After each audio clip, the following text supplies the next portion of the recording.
obsessed with the fact that my favourite Christmas book just has a massive skull on the front. Isn't that the way it is? Welcome back to Dead Good Book Reviews. I'm Judith and you're watching another episode of Overbooked, the series where I talk about every single book on my shelves because it's Christmas, baby! Insert festive music that's copyright free. Today we're talking about Terry Pratchett's Hogfather. Some quick disclaimers before we start. I bought this book myself, or it's Katie's copy of the book. I can never quite remember, regardless of where books come from. Nobody's paying me to talk about books and all opinions are my own. I'm going to keep this as spoiler-free as humanly possible. If you do want to go in knowing absolutely nothing, click away now. I'll also link the story graph below in case you want to check out any user-generated content warnings. This is another one of Terry Pratchett's fantasy comedy books that originally came out in 1996, just after I was born. How exciting for me. I don't think I read this until I was a teenager, as with most of my Terry Pratchett reads, but it quickly became a firm favourite. As with previous Terry Pratchett videos, if you don't already know who he is, I highly recommend looking him up. I'm not going to explain it all to you, there's too much to talk about. The Hogfather, who is legally distinct from Santa Claus. He is the Santa Claus of the Discworld, but he is also a kind of boar man. It's complicated to explain, bear with me. He has gone missing. He is not there, and it is about to be Hogswatch. Imagine Santa going missing right before Christmas. I'm sure there are books about it, but this is not one of those books. Half of the book is Death's granddaughter, Susan, trying to solve the issue and work out what on earth is going on and where the Hogfather has gone.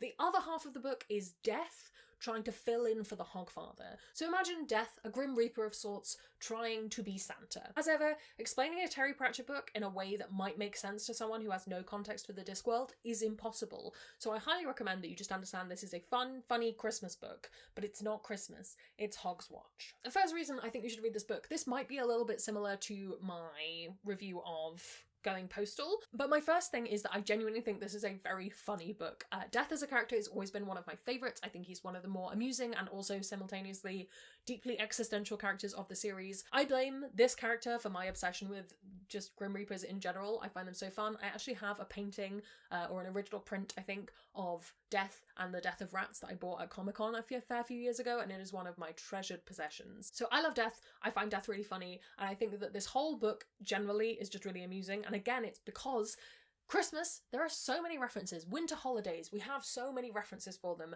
and this book just plays with all of that, pulls it apart, talks about things in an interesting way. There's a little match girl at one point where we can talk about things like that. There's kids in a Christmas toy store, that's a really fun moment. There's all sorts of things, sleighs, Santa, tooth fairies going on, and also there's this terrifying assassination, creepy plotline going on as well at the same time, because Terry Pratchett can't ever just write a funny thing. There also has to be a hugely creepy but also funny thing happening at the same time. I think it's this kind of morbid humour that really shaped me as a person, now I think about it. Another reason this is one of my favourite Terry Pratchetts, one of the 3 or 4 that I've hung on to over the years, is because this has some of my favourite characters. Susan, Death's granddaughter, is one of my all-time favourite characters. I love her, every book that she's in, I always love it. She is the capable human being that I always wanted to be. I just think she's amazing, and also she can do her hair with magical powers, and I really wanted the ability to do that because, as you can see, I require some assistance. I already mentioned Death being a favourite character.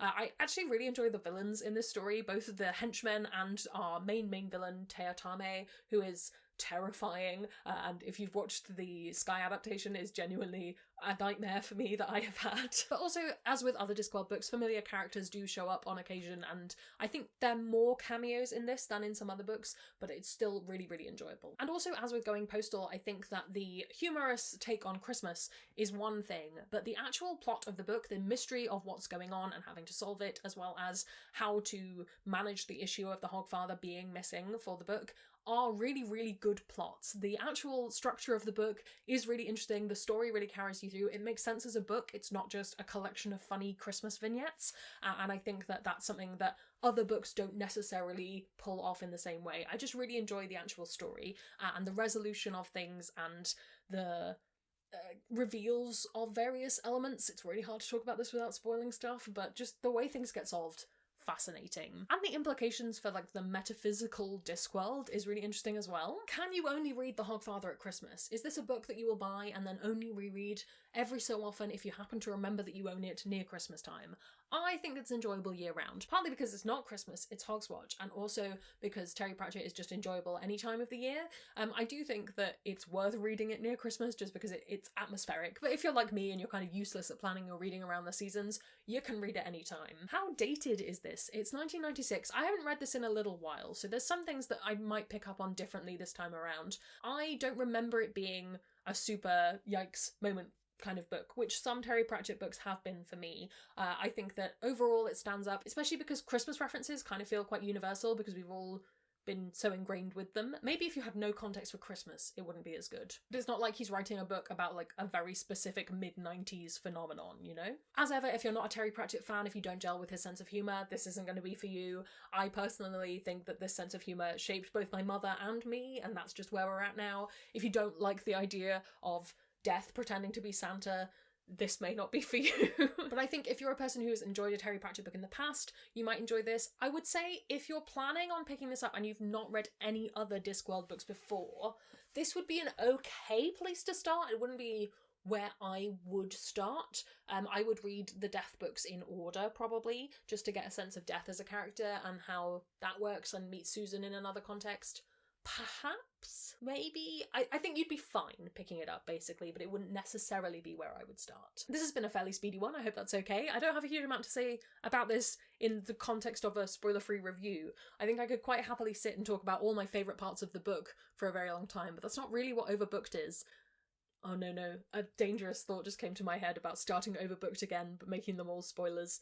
No, I can't do that. No, it's taken 3 years. Stop planning projects. Have you read this? Do you have plans to? Let me know down in the comments below. Do you have any other favourite Christmas and or seasonal holiday reads? Let me know down in the comments as well. While you're down there, if you haven't already, please do subscribe. It genuinely does make me feel loved and appreciated. You can also follow me on social media.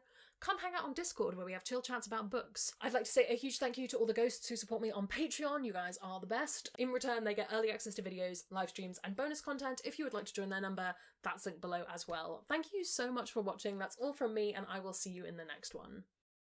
It's gonna be some bloopers now. Single book on myself.